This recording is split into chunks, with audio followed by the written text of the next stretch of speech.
Organissima, New York. Your exotic skin, hair, and beauty source, and your one-stop shop for all your natural and organic skin and hair care, featuring authentic organic Moroccan oil and prickly pear seed oil and much more. Bringing you only the best, straight from the source and proudly produced in the USA. So what are you waiting for? Shop today, Organissima, New York. Your beauty is our duty. What's up, party people? This is Kwame, and you are rocking with Chatters That Matter right here.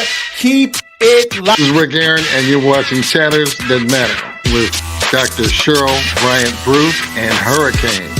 Keep it locked.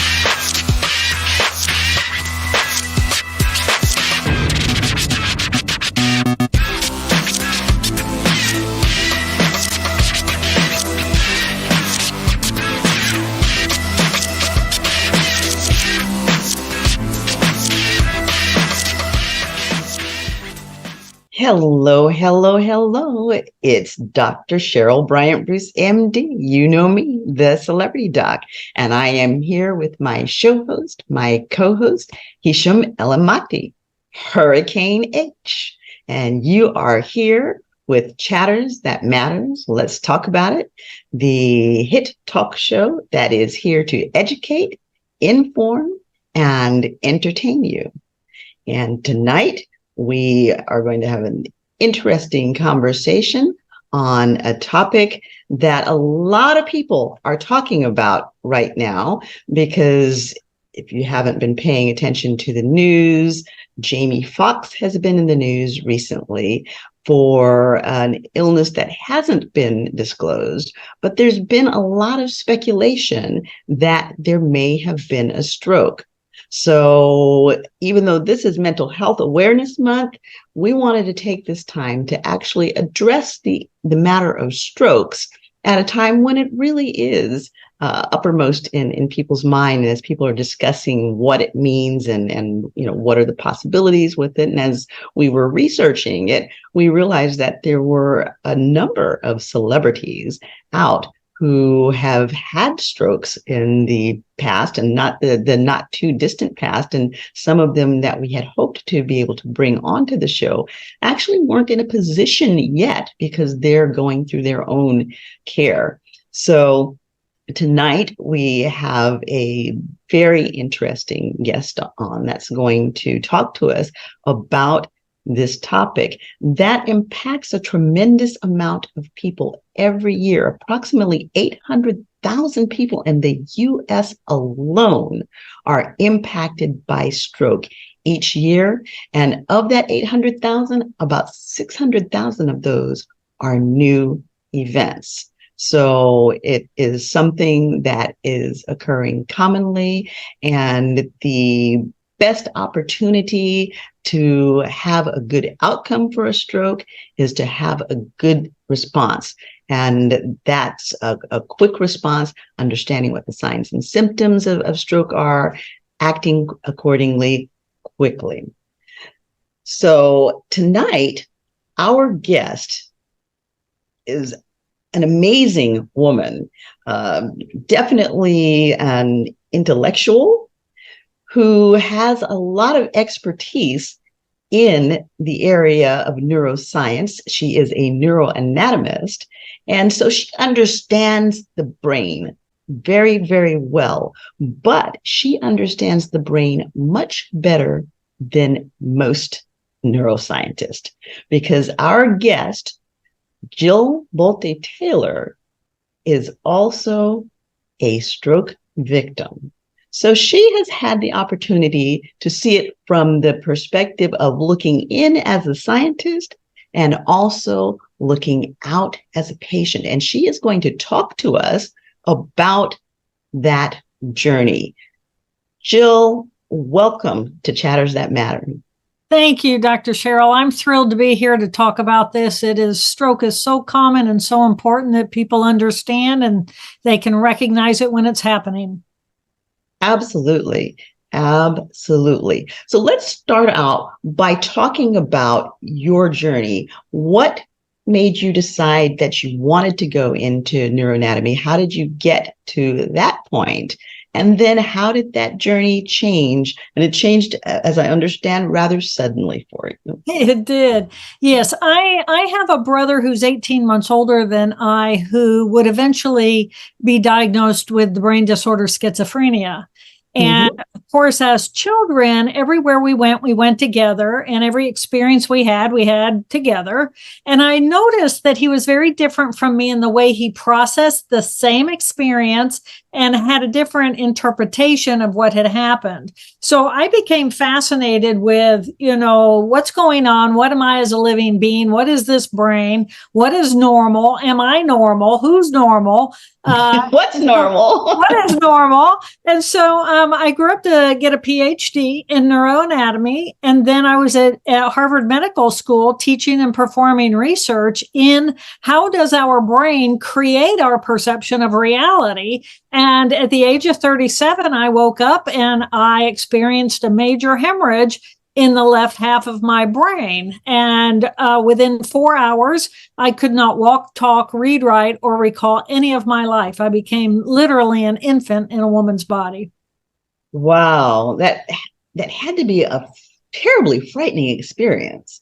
I was very fortunate that the portion of the brain that would experience fear was swimming in a pool of blood. So I was curious about what was going on. I mean, you're an MD, you understand, the brain. And if you were having that experience too, you would be curious and you would be fascinated, but you would also do everything you could do in order to get yourself help. And so yeah, I was lucky that the fear was gone, but it was unfortunate that I was so fascinated I didn't immediately call for help. Oh my goodness. How long did it take you to actually respond and make that call? It took 4 hours for me to figure out how to do it right. So by then, I literally was holding on by a thread. And when I woke up that afternoon, I could not walk, talk, read, write, or recall any of my life. So it was traumatic. And that's why it's so important that people talk about this, because I was one of the lucky ones. I had a severe hemorrhage, a severe stroke, but I got help. And a lot of people, they don't take stroke as, oh, I'm feeling a little neurological weirdness. I'm going to go lay down for a while. And the last thing they need to do, what they need to do is really call for help, call, even if it's a friend, if you're not ready to call the hospital, but get somebody aware and alerted that you're not feeling normal. Right. Now, you said something very interesting. You said that the part of your brain that experienced fear was blocked off. And the brain different parts of the brain do different things. And so you get some people who actually will have a bleed or an ischemic event. An ischemic event is when not enough oxygen gets to the brain. It gets closed off. The vessels get closed off by some reason, whether it's a little clot that's thrown or some other thing that blocks the bloodstream.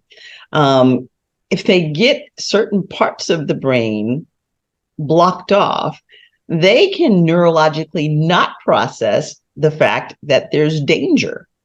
And so that also becomes an issue when we have these strokes, not to mention the fact that a lot of us, anytime we have anything like this going on, we go straight to our coping mechanism of what? Denial. Exactly. Yes, yeah. Absolutely. So you were alone when you experienced your stroke. And 4 hours later, you were able to put together that you needed to do something about this. Well, I knew, and this is important too, because I figured out I was having a major something problem, but I would waft off into the consciousness of my right hemisphere, because my stroke was a hemorrhagic stroke, which is about 20% of the strokes. Right. So I started with a slow bleed. I started having what I call neurological weirdness. And then eventually my right arm went paralyzed. And can you define what neurological weirdness is. What were you experiencing? So, the brain, every ability we have is because we have brain cells that perform that function, whether it's wiggling a finger for motor control, whether it's language, the ability to speak, whether it's the ability to stand upright or to stay balanced between the different parts. Every ability we have is because of brain cells. So if a blood clot gets thrown off and it goes and it blocks oxygen to a certain group of cells, then those cells that are desperate for that oxygen to function, they go offline. So, it can be something, a piece of vision because the clot is blocking the visual cortex, or it might be the ability to have smell because those cells have been impaired, or it might be motor control. So there's some form of paralysis. So when we consider that every ability we have is because we have brain cells that perform that function, then anything is game, and no two strokes are really the same. Right. Because even though our brain cells are organized more or less the same, every person is different in where's that blood clot going to go, or is it a hemorrhage? How big will it be? But the bottom line is a stroke is an emergency. And so if you're starting to feel paralysis, shall we talk about the more warning signs of stroke? Yes, absolutely. Yeah. Absolutely. So I think of them as stroke, STROKE. I do my best to simplify it so people can remember. So right. S stands for speech. If you're having a problem speaking, or if you're hearing somebody else and you're not processing their language, then that can be a real warning sign of stroke. So S stands for speech. T stands for tingling or numbness in the body. And normally it's just on one side. Strokes are generally one side or the other. That's called lateralized. Sometimes it'll be in the midline, so it'll influence both, but usually there's going to be an influence on one side. So T stands for tingling or numbness. R stands for remembering problems, immediate problems with remembering. I can't remember. I can't remember my name. I can't remember where I live. I can't remember who you are. I can't remember what you just told me. Not as simple as I can't find my keys. I lost mine this morning and I'm operating on my spare set of keys, and then I misplaced them too. That's a different problem. We can talk about another time. But an acute, immediate problem with being able to process thinking, R. So R stands for remember. O is off balance, because usually if there's a motor system, a physical muscular system involved, it's going to include one side over the other. And so we lose our balance because certain muscles on one side don't function okay to balance us out. So O is off balance. K is killer headache. I had a pounding pain behind my left eye, like that caustic pain that you get when you bite into ice cream. And it was right. And it was an incredibly intense killer headache. May happen, may not happen for people. And then E stands for eyes or problems with vision. Oftentimes, the vision will go blurry. I won't be able to see correctly. I can't then communicate well what I'm thinking or what I'm experiencing. So that's how I break it down for STROKE. I think that makes it easier for people to remember. Absolutely. Absolutely. And I want to talk a little bit about that off balance thing that she spoke of. With the off balance thing, a lot of times that may be the first sign of a stroke. And I actually remember a gentleman, a 93-year-old, that was out on the golf course playing golf, and he was vibrant and everything else. But what his golf partners noticed was that he kept veering off to the left.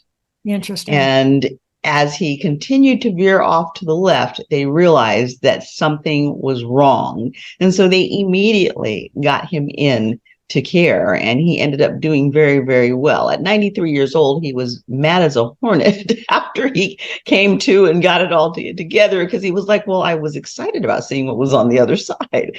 We were like, you'll be all right. But And I would like to then make the point that literally, we think it's the older people who have stroke, but only half of the strokes are in people 60 and older.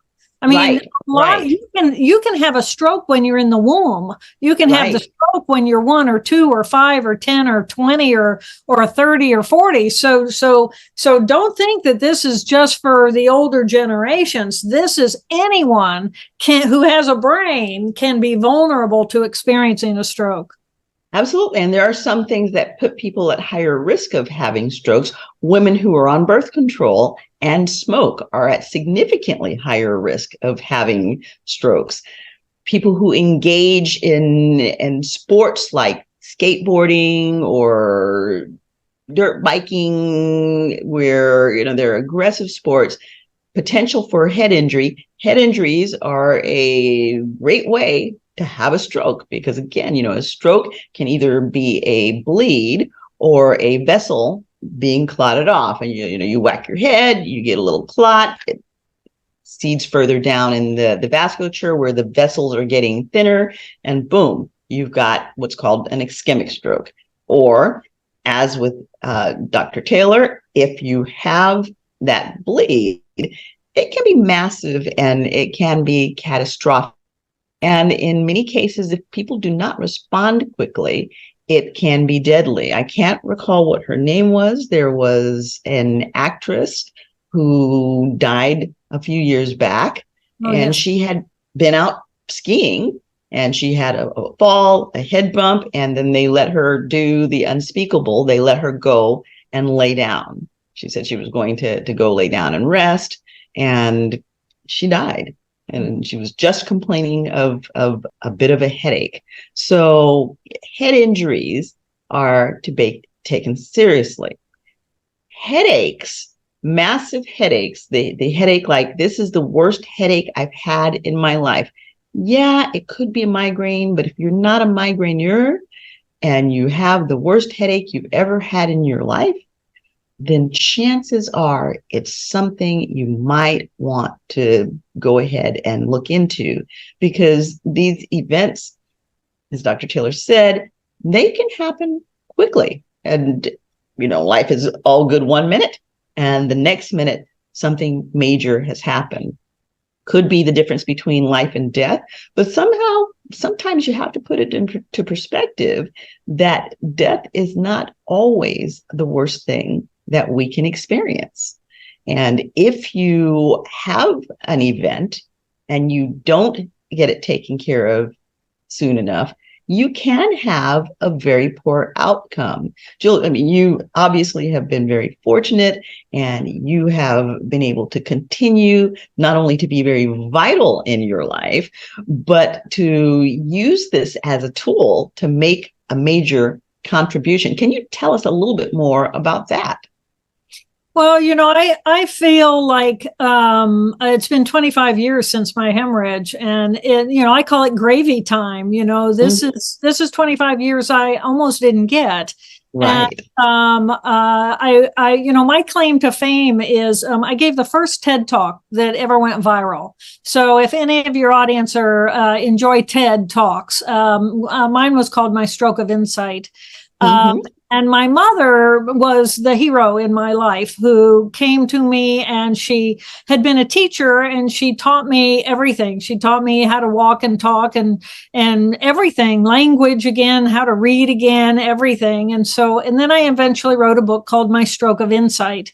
And that book is probably how you found me, because that's still near the top of the list at Amazon. But I just wrote a new book called Whole Brain Living, because it's about how do we look at this brain as this beautiful organ of who we are, and what's going on in there, and how can we better understand ourselves, especially during these times of stress. And stress is a killer, and stress is one of the primary causes for stroke. Stress raises our blood pressure, our hypertension is off the charts. We feel anxiety, we feel unwell. Weight gain happens with stroke, which is also leads to stroke. So there's all kinds of things that we can do to take care of ourselves. But really, I think the number one thing is who am I and what power do I have to choose to be calm in my life? How can I tame my anxiety? First, how can I recognize my anxiety so that I can calm that down? Because we do have the power then to use our efforts in order to calm ourselves overall. And what we eat makes a difference. Salt increases the absorption of liquid inside of our body, bearing more weight on the blood vasculature system. So we can look at our nutrition and sleep. Oh my gosh, I'm such an advocate for sleep, because when we sleep, that's when all those billions of bits of data that are happening moment by moment, we close our eyes, we close off our sensory systems, our brain flushes out all the waste buildup from all those cells that have been working all day. And then we wake up in the morning feeling fresh because we are fresh. Our environment has been fresh. So just even thinking about our brain and considering this beautiful organ inside of our head, and what can we do to nurture it and take care of it? Because, oh my gosh, isn't it lovely when it works well? Absolutely. Absolutely. If you don't think so, talk to an Alzheimer's patient, Exactly. And people living with Alzheimer's. And the first, toward the end, they are in another world, but people living with Alzheimer's know that they're slipping in. It's a very painful experience for both the person and the people who support them through it. So even with just general aging loss of memory, it's one of those things that people come into the office for frequently because it is uncomfortable as they find their memory less accessible to them. So we do have these beautiful brains that we work with, and we use just a very, very small part of them, actually. But definitely we want that small part to be functioning very, very well. What are some of the tips that you can give for caregivers and people who support the person who has the stroke? Because that's a journey in and of itself. It absolutely is. Being a caregiver is one of the most difficult and stressful. It's stressful to give that level of care. And so how does one take care of oneself? How do you protect your own sleep so that you can be alert and you can be available? What are you eating? How much caffeine, how much sugar are you consuming? Because these are things that, again, lead to our anxiety. When we're leading to anxiety, it's part of our stress response. And stress with that goes often, there we go with higher blood pressure. Protecting ourselves from sugar. Diabetes is at epidemic levels in our country. And sugar and maintaining a decent level, a normal, healthy level inside of our body so that the body isn't responding really suddenly in order to keep ourselves balanced. Exercise, movement, getting movement is so important.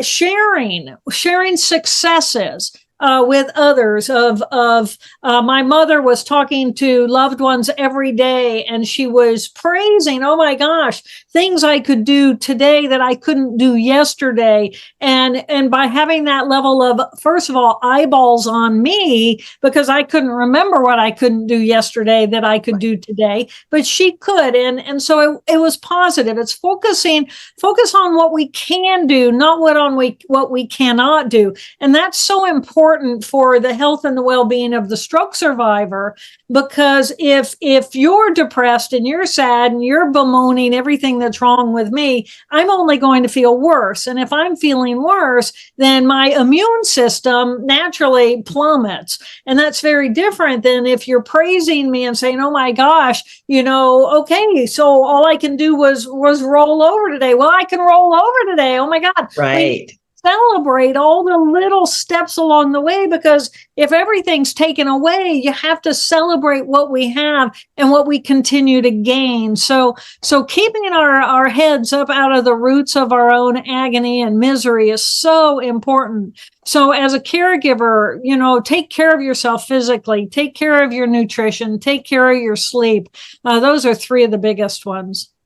Yeah, absolutely. And I mean, I think that is good, sage advice for everybody, not the stroke victim, not just the caregiver, but everybody needs to heed that advice.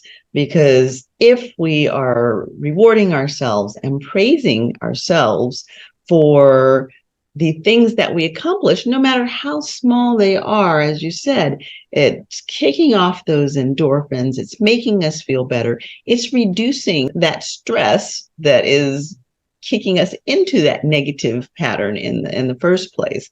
So that's one of the best things that we can do for ourselves in general, but particularly if we have something underlying like a stroke, it does make a very, very big difference. And it makes a difference for the person that you're supporting, and it makes a difference for everybody else around you, because not only are you supporting the person with the stroke, but you're supporting others around you as well. And if you get so sucked in to taking care of the person with the stroke and you start drowning in the weight of that care, then the entire system in which you're connected is impacted in a negative way. Hopefully, as a caretaker, you have a strong support system that can help to lift you up, just as you're lifting up the person who is dealing with the stroke. If you do not, then it's important to seek out that support system. There are numerous organizations that can help with that, and you can speak to the patient's physician team, because with every hospital, there's going to be a social work services organization that is going to be able to help direct you to resources that can support you through the experience.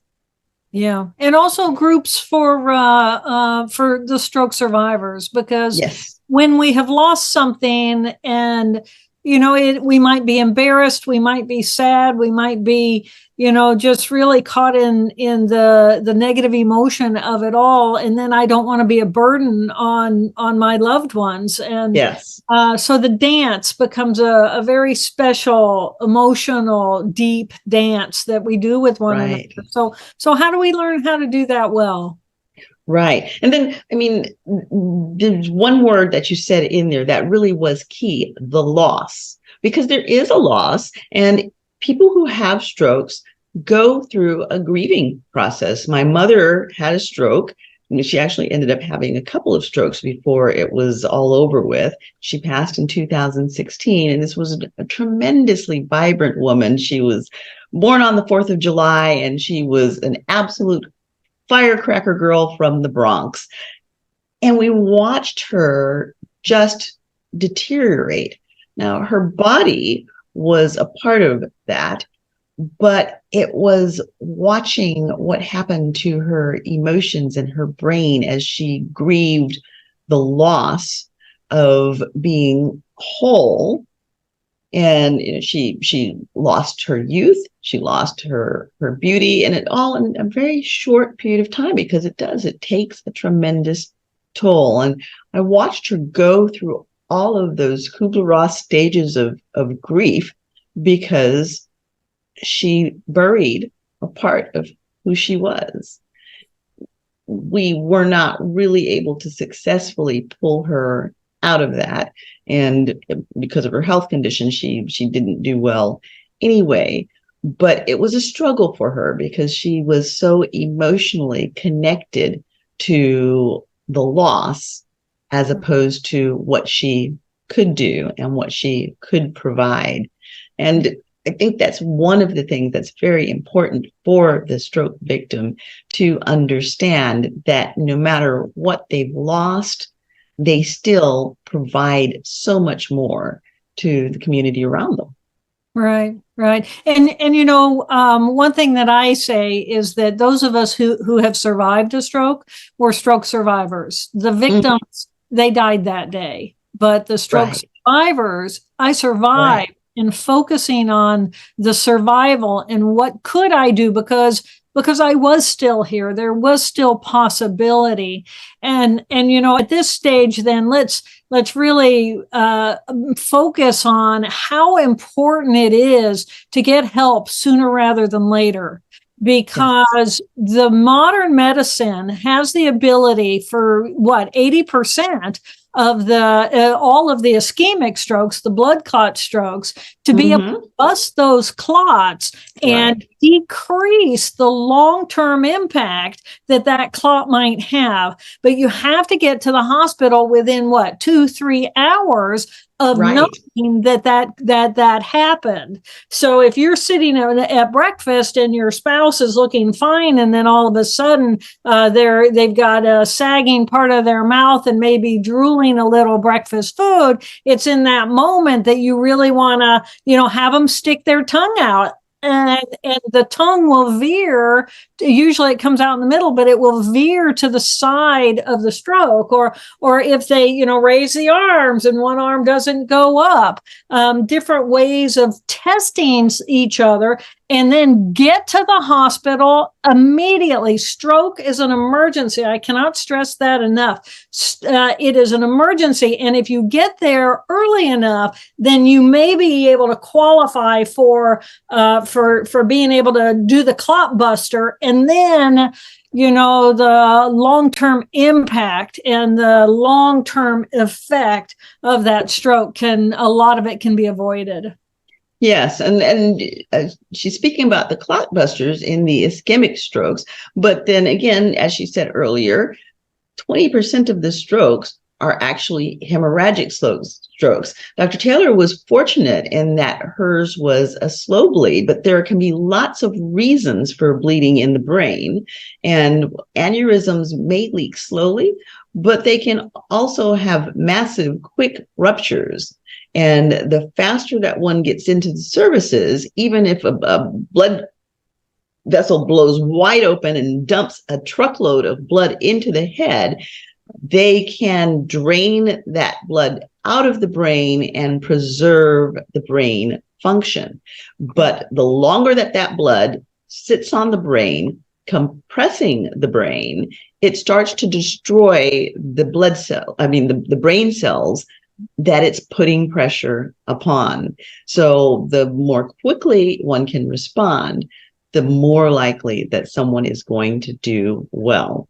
And, like you said, I can't emphasize enough how much of an emergency a stroke is.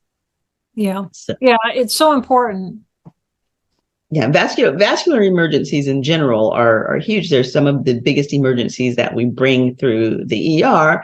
And basically, that's looking at your strokes and that's looking at your heart attacks. And those are the two big number one sources of morbidity and mortality, aside from accidents and suicides and those types of things. So, again, it is a major emergency if you're having a stroke. And it is good to not only learn what the signs and symptoms of a stroke are, but if you see them, don't discount them.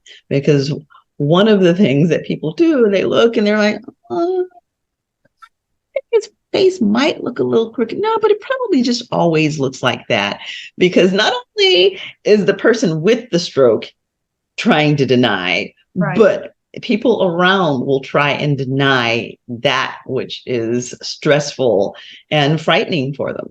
So, don't deny it. We would rather you erred on the side of caution and come in and bring something and we're like, yeah, no, that's not a stroke, but it's all good. We applaud the fact that you were on top of it. So we would significantly much rather have you come in and question than not come in and wait until something becomes catastrophic. Right.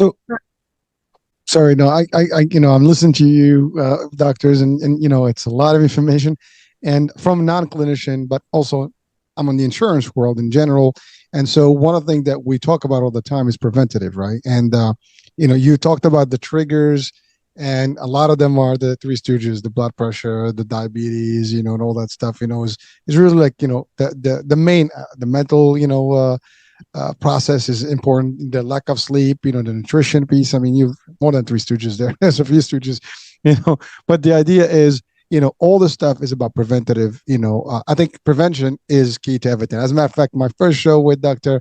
Cheryl Brian Bruce was about preventative medicine. And that is a big piece of the stuff. So, and it's education.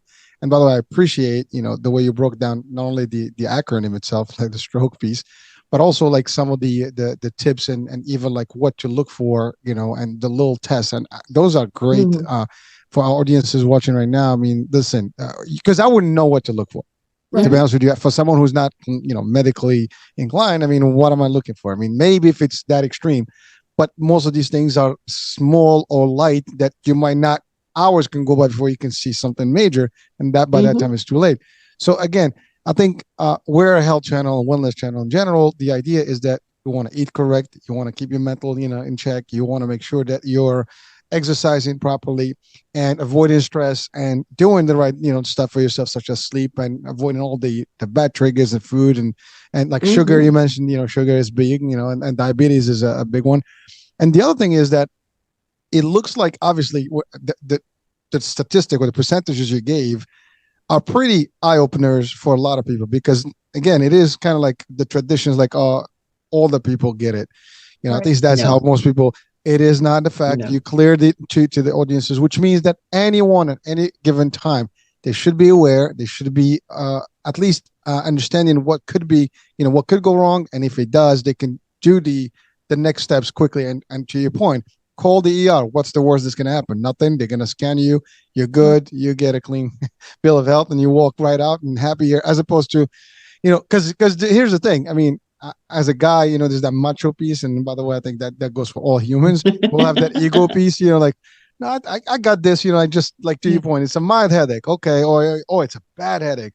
It's getting worse. Let me just pop a couple of pills and that's it. That's usually what we try to do, right? Right. Or I'll do a walk maybe, and then now it's worse, right? See, that's the thing. Like, we need to be clear about that this is serious. Right. The first, sight of something, or at least the feel of a dangerous, or change in your abilities, instantly you need to make, and by the way, I have a friend who actually had a stroke, and had it not been, his wife taking him immediately to the hospital, and he recovered well right away. I mean, it was about a week, 10 days later, and he got back and everything was normal.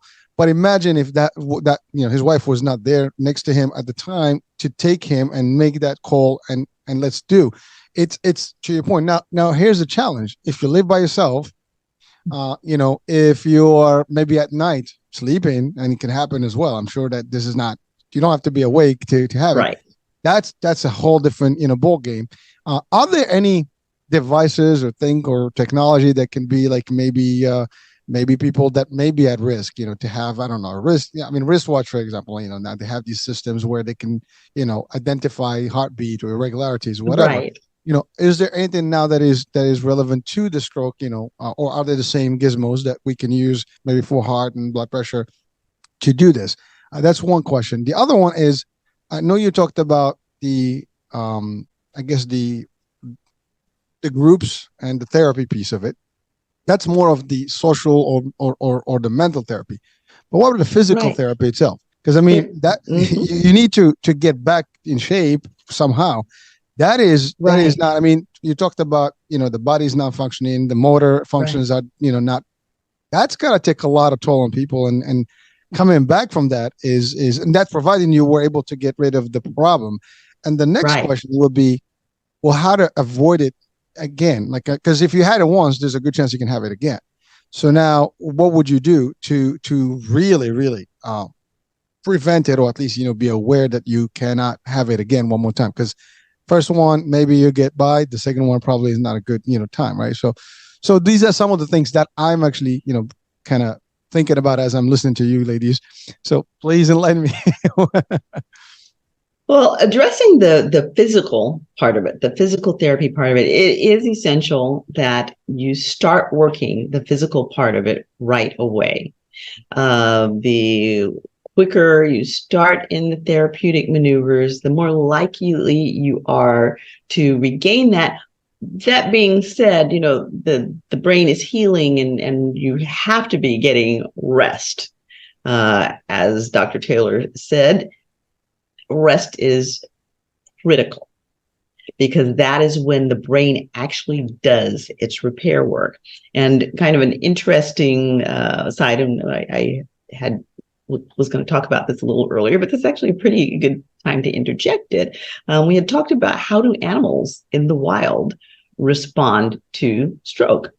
And that is one of the things that animals do. I used to work for Department of Fish and Games. I was a wildlife and fisheries biology major, wanted to go and work with lions and tigers and bears. Oh my. But one of the things that I used to do, I would climb up into trees and stick my hands into holes looking for little owls. Wow. Because owls really cannot see very well during the day, and they would get caught out in the daylight, get blinded by the light, and they would go flying smack into a tree or a structure, and they would give themselves concussions, and sometimes they would have strokes and brain bleeds. And you would know these little owls because if they didn't make it up into the tree, they were on the ground, usually going sideways. Oh. And then the other thing about them is that, they have big eyes anyway, but the eyes were often asymmetric in some sort of way. So you immediately knew what had happened to the little guy. My job was to just pick it up and put it into a hole in a tree where nothing was going to eat it, because what they automatically would do, because they are more in tune to their own biology than we are, they would start ratcheting down their body functions. So they would put themselves basically into a comatose state, and they would stay in that hole in the tree and allow their bodies to heal themselves. They would take that rest and allow the cells to do the regeneration that they needed to do. And then all of a sudden, one day I'd come back and I'd check the tree and the owl would be gone. It would have flown off and doing its owl thing again. So we often see animals in the wild do that type of repair work. We actually intrinsically have a lot of that still coded into us, because really when you get right down to it, human beings are still relatively primitive animals. We haven't been this evolved for that long. It's been a few hundred years that we've been in this industrial age with all of the fancy stuff that we do. So we used to be much more dependent on healing ourselves and using that which was natural to heal. You let your food be your medicine. We talked about the physicality. The physicality is super duper important. Why? Because as Dr. Taylor said, the neuroanatomy of the brain is that you have two hemispheres. And those hemispheres have different functions, but they also have to talk to themselves. And the better that they cross-reference and talk to themselves, the more functional your brain. And if you have an injury to one side of the brain and your brain's been very good at cross-referencing to the other side, you're going to be less impacted. Now, if you want to get the brain functioning well again, though, you've had damage to one side, you have to get it talking to the other side again. How do you do that? With the physicality, with oppositional movements, patternings that retrain the brain to do what it originally did. Now, sometimes, depending on how extensive the injury is, you have to go all the way back to the primitive brain and retrain it from the point where you basically were conceived and the brain was learning the different movements. Even in utero, it was practicing movements that were training that brain to talk to itself and to experience this world on both sides. So some people are more left-brained than others. Some people are more right-brained than others. And the way they experience their world is a little bit different accordingly. But the brain has the ability to just do amazing things in terms of adapting and learning. And one of the things, I'm sure you can comment on this, Dr. Taylor, is that we used to be under the misconception that we couldn't grow new nerves and neurons, and that once the brain was injured and nerve cells were injured, that they were just gone. And now we know that that is not the case. Can you speak a little bit on that? Yeah, certainly. Neuroplasticity is when we think about the brain cells, pretty much the brain cells we're born with are the ones we're going to die with, but we lose a lot along the way.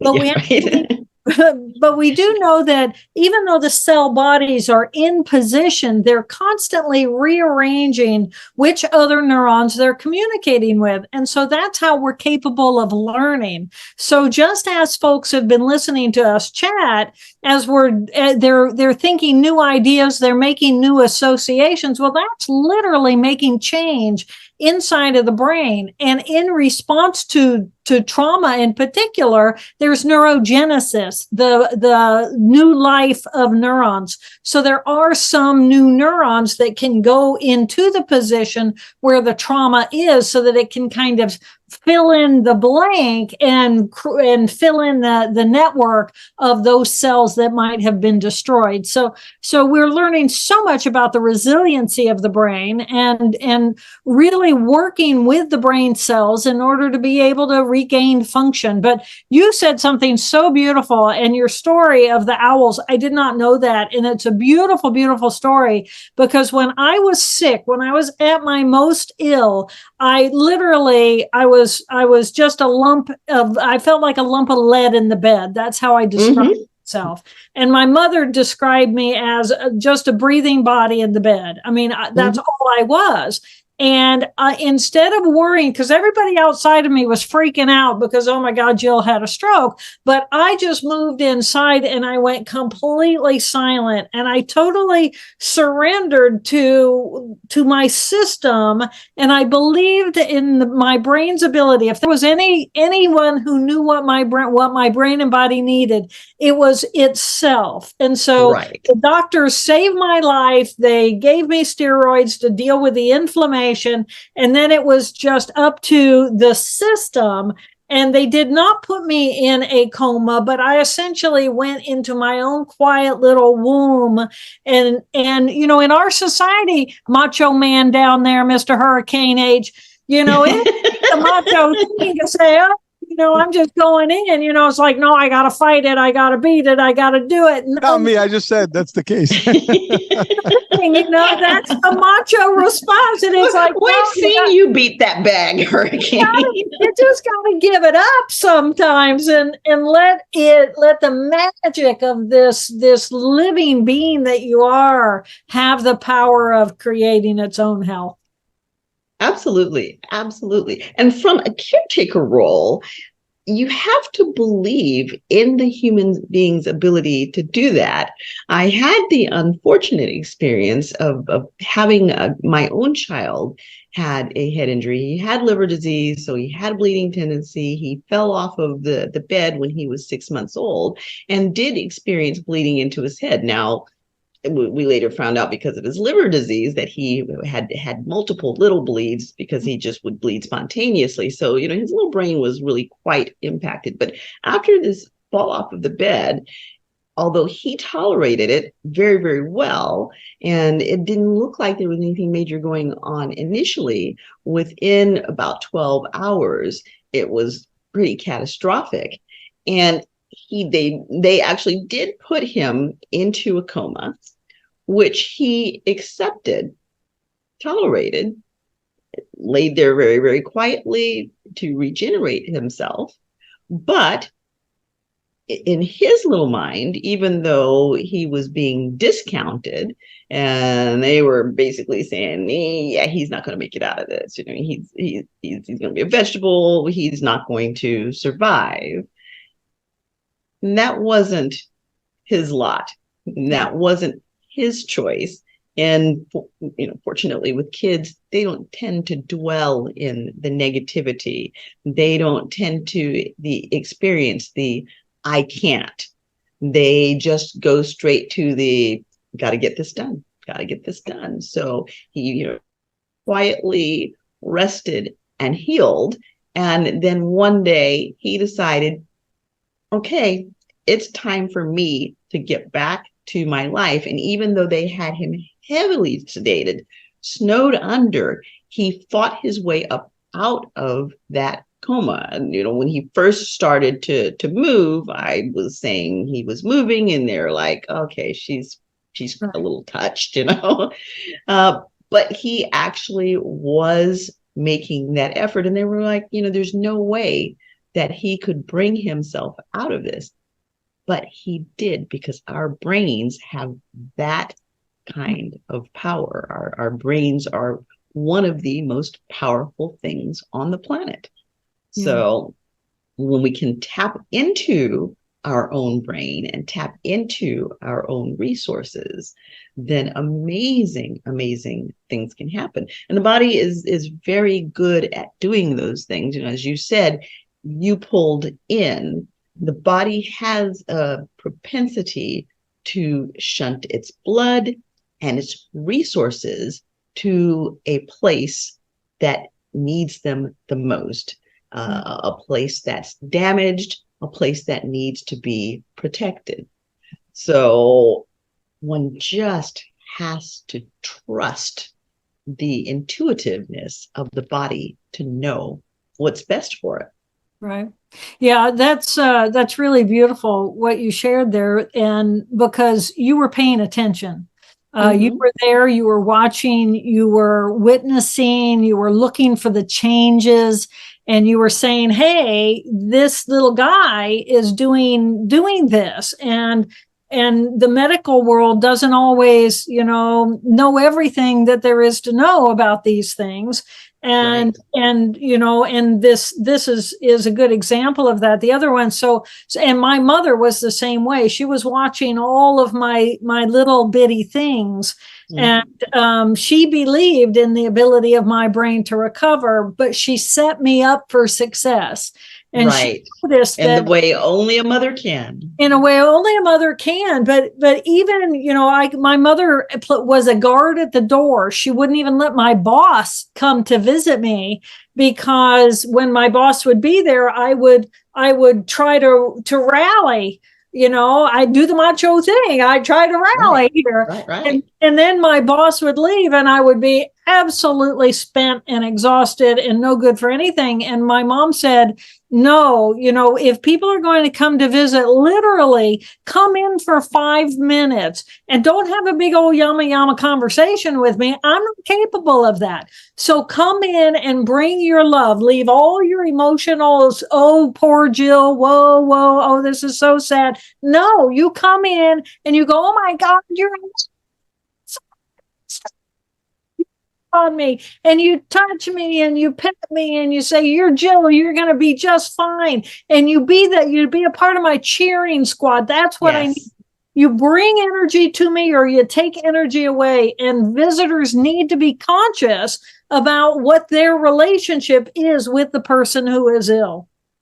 And the other part of that is, even if that person is comatose, they are still there. They are still in there. And at some level, they are still aware. And as Dr. Taylor said, the sensation of touch, you know, bring a chewing gum stick, wave it up under their nose, their favorite perfume, their favorite music, make the room hot, make the room cold, give them sensory experiences, because somewhere tucked deep down inside, they are still responding to and absorbing all of that. And I mean, there have been cases where people have come up out of the comas after having had strokes and major events, and they recall that someone was singing a song to them, and they don't necessarily remember who was singing the song, but they may remember every word of the song. So they are experiencing it all on a much deeper level. And it's part of the process, as we talked about, those neurons being able to communicate with each other and to work it on out. It's kind of like dreaming. We go to sleep at night. We're not conscious of everything that's going on around us, but our brains are busy integrating all of the things that happen to us during the day and making it all make sense. So for you to come in and in a quiet sort of way, give input, give sensory stimulation, it's a very meaningful thing for someone who is in a stroke and in a sense is sensory deprived. Yeah. And if you want to like rub on my feet, oh yeah, I like that. But do both again, because again, we're going back to that bilateral, and half of the information, sensory info as it comes in, it crosses over to the other side, to the other brain, so that even, if you're going to stimulate my toes on one foot, stimulate my toes on the other foot too.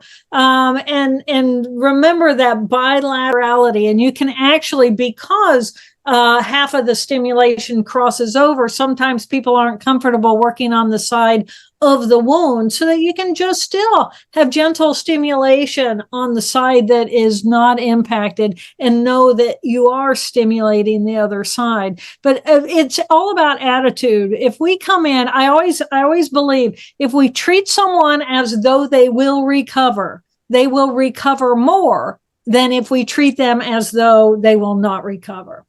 Yes. And I mean, remember that as organisms, we are all energy, and energy transfers.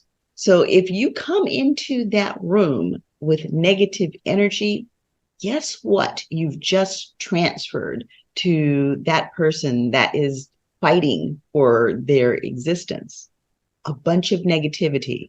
Right. And that negativity leads to stress and inflammation and a much more difficult fight. If you come in with joy and positivity, that positive energy goes a long way to boosting the person that you are there to support.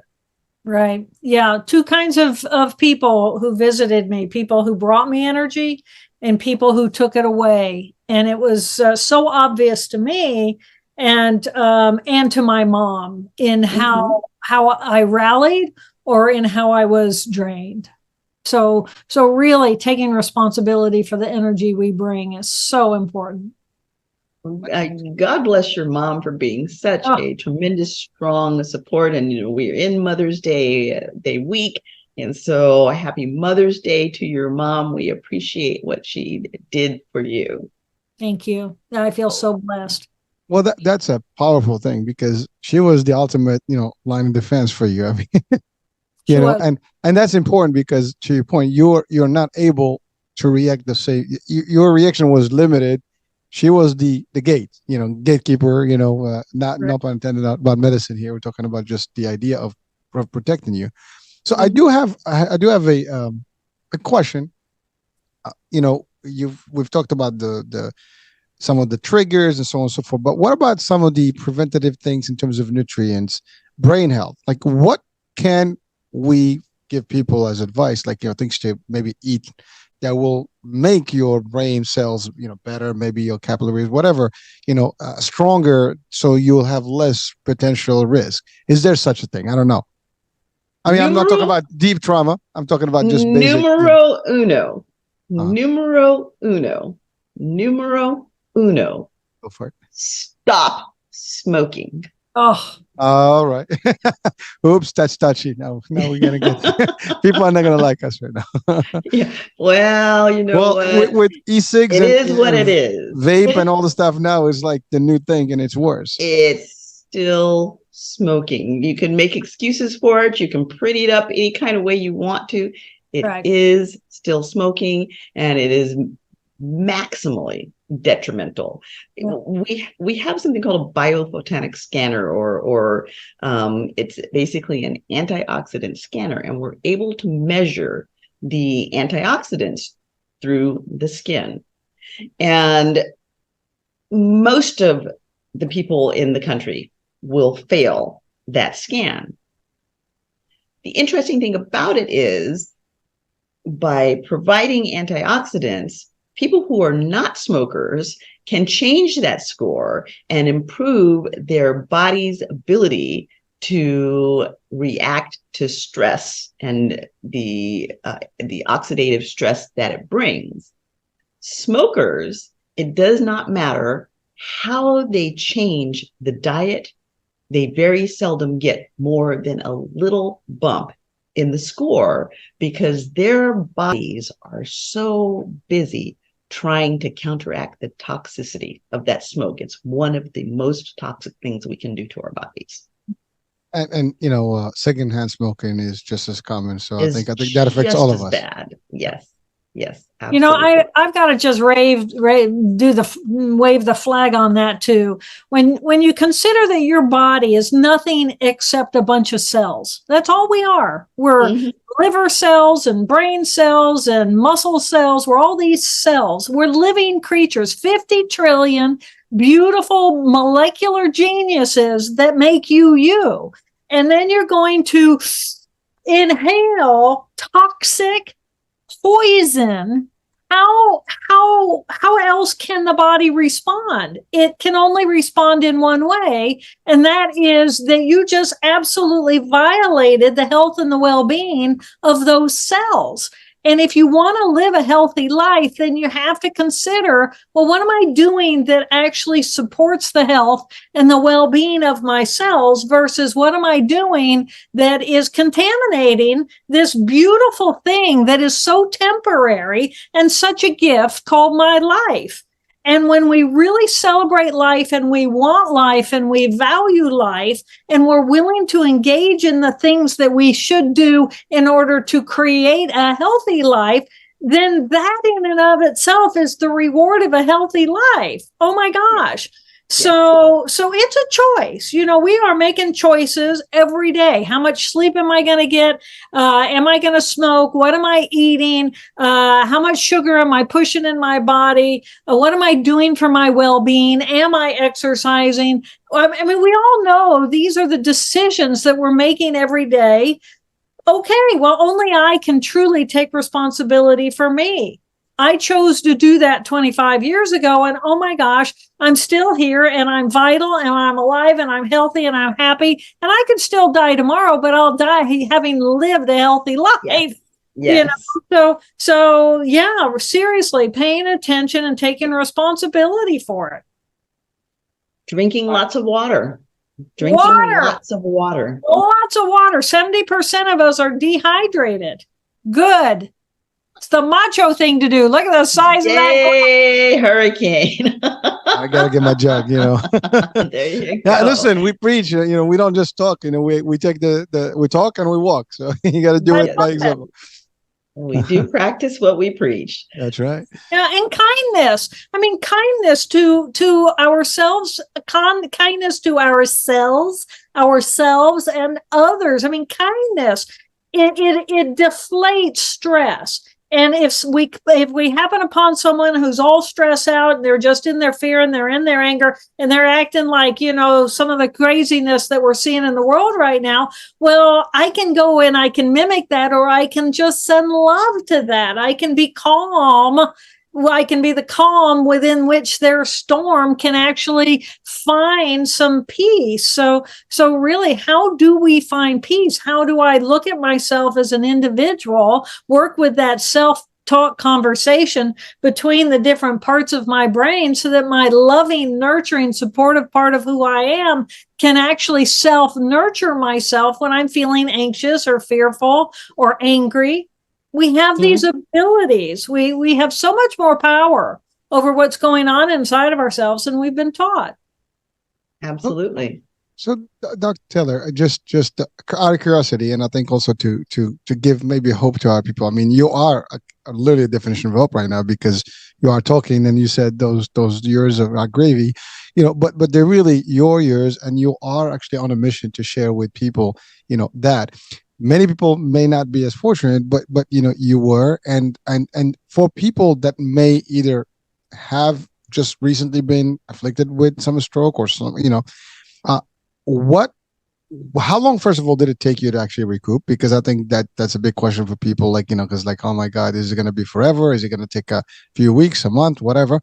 And two is, the fact that you are today, 25 years later, doing the work that you do, and I'm sure you've been doing it since, that's actually a great, I guess, spark of whatever you want to call it, life and help and excitement for people, because, people are like, I get this, I can do this, God forbid it happens.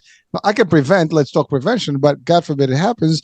Let me, I know that maybe I have a shot at still having a life and enjoying my life and doing more and be also a positive, I guess, person in this life. So, what do you say to that?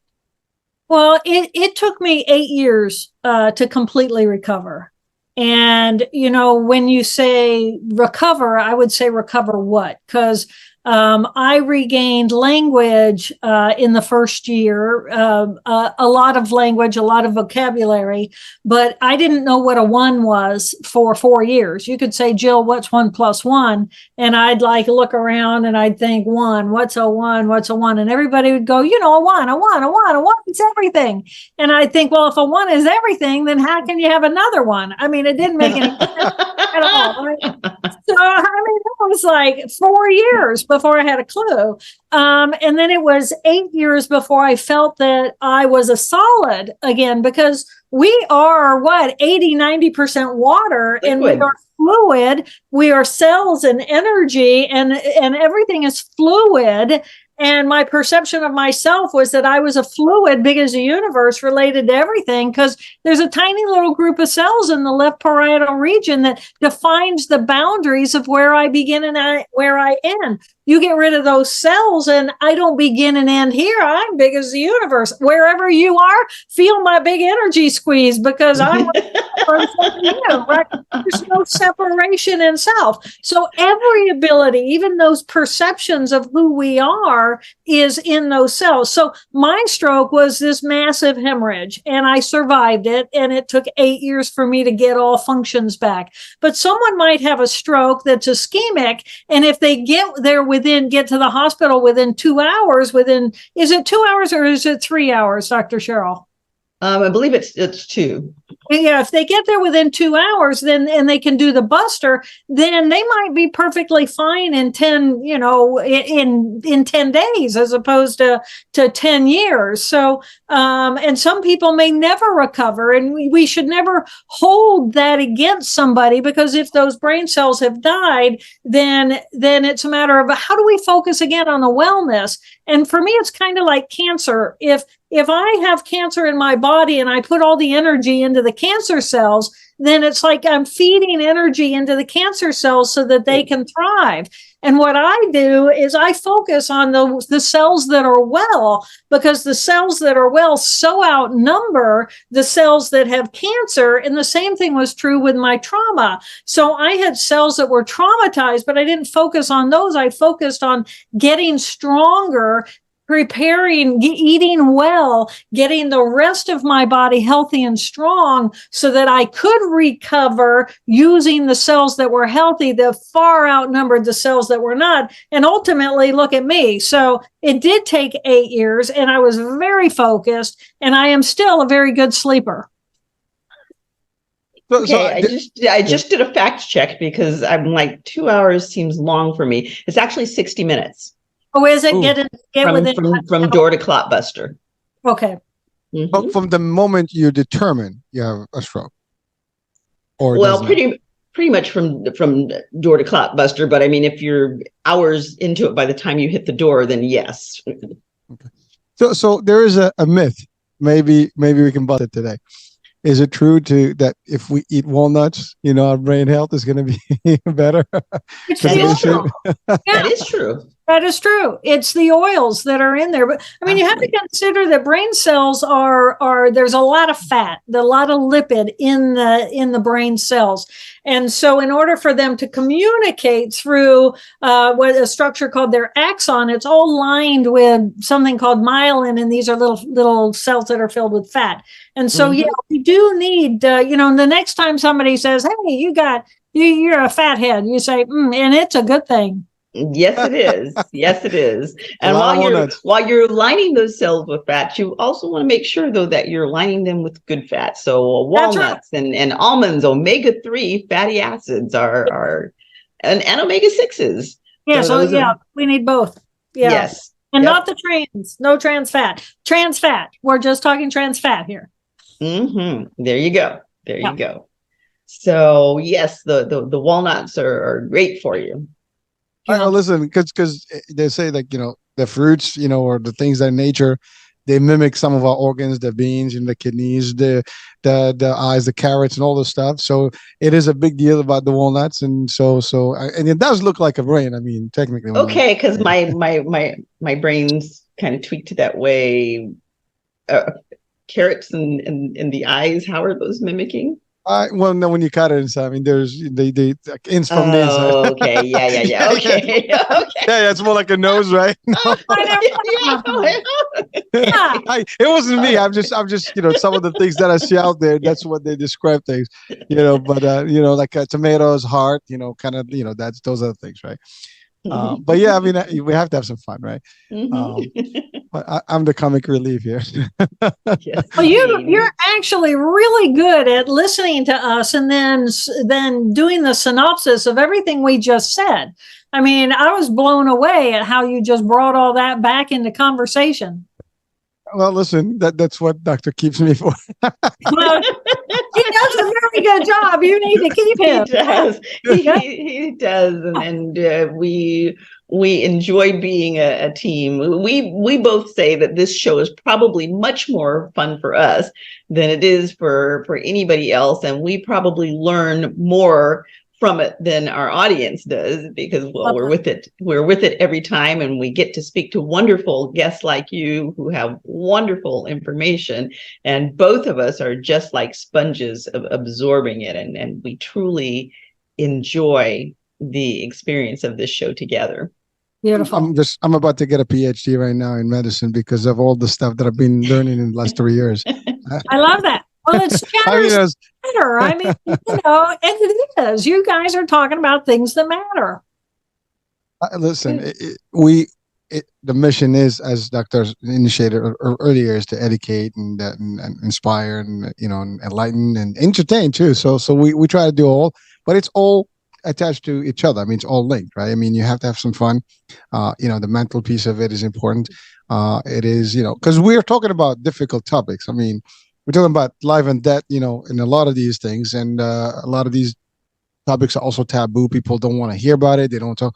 So it's coming across as more of like, acceptable, digestible. People can absorb it in a way that is not like, intense. Because if, this is not like a horror movie, this is reality. This is medicine. This is real things.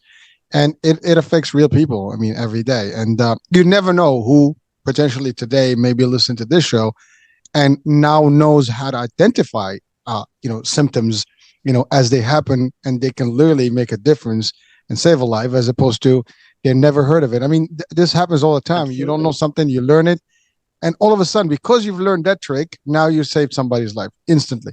And if you didn't, and you were in the wrong, in the right place, but you just didn't have the knowledge, it's over. Right. Beautiful. Absolutely. And that is one of those things. And Dr. Taylor very nicely went over stroke and signs and symptoms, but is one of those things, we're all over these tools and toys that we have. While you're sitting there playing with your toy, hit Google and look up the signs and symptoms of a stroke, because chances are sooner or later you are going to come across someone experiencing one or someone who has already experienced one, or you might find yourself in the unenviable position that Dr. Taylor was in, going through the experience and trying to sort it out for yourself. And if you know the signs and symptoms of a stroke, then you're more likely to act on it if it's not in a part of your brain that's impacting your reasoning, and being able to make some right choices for yourself. And the singular wrong choice in the case of the stroke is, well, I'm just going to go lay down and sleep it off. It'll be okay. Just say no. Don't do that. Go ahead and react to it, respond to it. If it puts you into an absolutely tizzy of fear, feel it and work with it and act on it. So I have one question just that came up to mind, and I know we're wrapping up, but epilepsies and convulsions, when people actually are really. So Yes. what is there a link, to stroke? I mean, is that something that can that may be part of it, or maybe again just from a medical piece of it? I mean, I know I've seen people literally just drop, and then there's nothing you can do. You got to move them a certain way. But is there a connection to a risk of a stroke? Well, if you drop and you fall on your head, then of course there's going to be an increased risk. I'm not talking about the trauma but piece. From a physiological perspective, epilepsy is an electrical activity that is disrupted. So they're two very, very different sorts of things. And people who have epilepsy are usually not at any significantly higher risk than somebody who does not have epilepsy, unless, of course, they're doing the things that are going to put them more at risk, just as with anybody else. But they're usually not going to be any much more significantly at risk than the general population, other than the fact that they are on seizure medications, and any type of medication that you may be on, there is a potential that the medication in and of itself can put you at more risk. The medication that we should be concerned about in terms of putting you in a high risk? Well, I mean, if you have like blood thinners, will that make it high risk? Blood thinners actually are an interesting thing, because if you are on a blood risker, you're going to be at a higher risk for a hemorrhagic bleed. If you were to fall and injure yourself, you are more likely to bleed into your head from even a minor trauma. So yeah, a blood thinner is definitely one that, and when we put patients on blood thinners, that is one of the things that we warn them about, to be very, very careful about falls. And if they do have falls, then they need to respond immediately. I mean, that's kind of one where, someone might think, well, do I really have a headache? No, if you have a blood thinner, whether you have a headache or not, if you whop that noggin, go ahead and go to the ER and get it checked out. There are other things that certainly blood dyscrasias or blood disorders that can put you at higher risk for strokes. Things like sickle cell, where the shape of the blood cells change. And so those blood cells can block smaller blood vessels and create strokes. Heart disease, high cholesterol, little plaques that break off are more likely to cause strokes. That's probably one of the bigger risk factors for strokes, because as those little clots break off, they typically go to three problematic places. They either go to the heart muscle, they go to the lungs and cause pulmonary embolism, respiratory issues, or they go to the brain and they block off and cause strokes. Well, surgeries there's usually a risk with surgery, right? Surgeries are a risk for strokes. And also one of the things that people don't think about, and this is actually a good one to think about, and this is one of the times when a blood thinner is a good thing. When we're traveling, even if we don't have any kind of heart condition, traveling is a good time to take an aspirin if you're going to be sitting on that plane for more than a little while, because you're sitting on your bum, you're compressing some very, very big vessels, and it is not uncommon for people to develop deep vein thrombosis or clots during traveling. And when we develop those clots can break off and go to other parts of the body, including the heart, lungs, and brain. So again, at risk. And that's whether you're flying or driving. I had a girlfriend who drove across the country, and she was a road warrior, and she was just going to drive. And at the end of that very long drive, she ended up with a pretty serious deep vein thrombosis. Fortunately, she didn't have any other issues from it, but the potential was definitely there. And definitely, like yourself, you're taking international flights. Anytime we're going to be on that plane for a few hours, take your aspirin. And also, if you're able to take aspirin, don't just blanket take aspirin. Remember, anything that we say on this show is for informational purposes, and you should always check with your own physician who knows your particular condition before you do any of these things. But taking an aspirin and also getting up while you're on the plane, it's got an aisle. Get up and walk. I don't sit. I walk a lot. I stand and do my thing. Well, so is that baby aspirin or like regular aspirin? I mean, because there's been talks about it. Yeah, generally we recommend a baby aspirin. And that's actually a good practice for anyone, I believe, that is maybe at an older age, just to have that regimen. I mean, well, is that recommended? There's been a lot of discussion around it, and it used to be kind of standard operating procedure that we would say, yes, that is the case.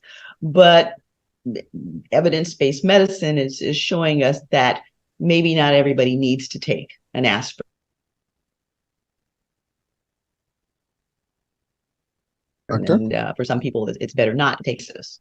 But in the event that you're traveling or you have an indication for taking it, then it can be very good prevention. All right, great to know. So we're coming to the end of the show. How we got to wrap it up. So, doctor, all yours. Dr. Taylor, give us the 3 wrap-up tips that you feel are the most important, both for the stroke thriver and for the stroke supporters. I think that as the stroke survivor, being willing to, it's devastating for the loss. And at the same time, even in my devastated condition, I was grateful that I was alive. And because I had life, I had possibility and potential. And I had no idea how much I would ever get back, if I'd ever get language back, if I'd ever get movement back. But I was loved, and I was still able to love. And loving myself was key in allowing myself to know that I'm ill, be ill, and trust that my body would do what it was. And that, life is a fleeting gift that we all have until we don't have it. So for me, it was really hooking into that celebration of life. And what I needed from those around me was that love. I just needed to be loved. And I think when we're managing any kind of illness or we're managing someone who has an illness, we heal inside of love. And remembering that, to me, that's just, the biggest, most important message. I agree 100%, and you are truly a light bearer, and we are grateful for the gifts that you bring. And if I am correct, you also made it onto 100 most influential people in the world. Yeah, that was following the TED Talk.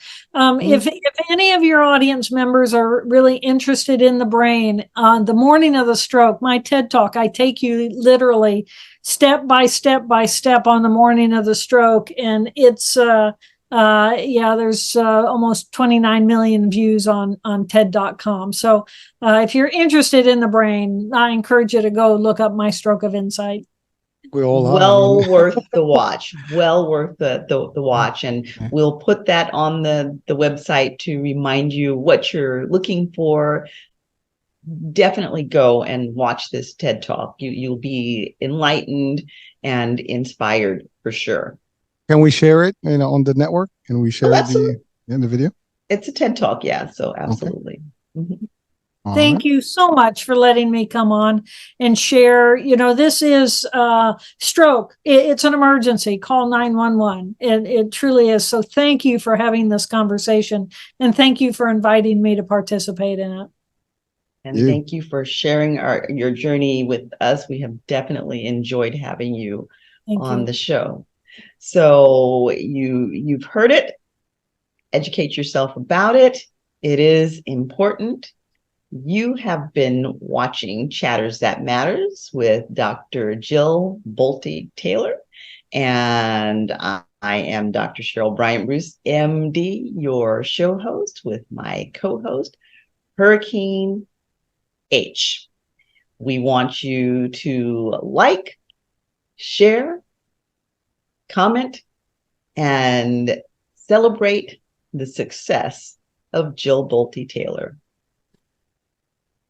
We will see you again in another week. Now, remember, even though we say that we're coming back in a week, our show is airing twice a week, Monday and Wednesday.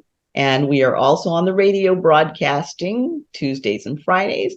But if you should happen to miss one of the shows, or you want to go back and review what you've heard, we are actively on YouTube. And now we have added the stream to my website, CherylBryantBruceMD.com. So you can always go there and pick up any of the shows that we have done in the past. And we encourage you to enjoy them and to share the experience with your friends. So we're off to another week. It's the Mother's Day week, and we hope that all of the mommies enjoy their weekends. We applaud Jill's mother for the fabulous job that she did in making sure that we retained this wonderful resource. We applaud all of the mommies out there who are supporting their children. It's one of the biggest jobs a person can do. And we celebrate you for Mother's Day and each and every day. Thank you for joining us with Chatters That Matters. Let's talk about it. We appreciate you and we celebrate you. And remember, you are your greatest asset. Invest in yourself. Sid, thank you so much. Happy Mother's Day, everyone. For all the mothers out there, thank you, doctors. Thank you, everybody. Blessings. Blessings. God bless. Chatterthatmatter.com.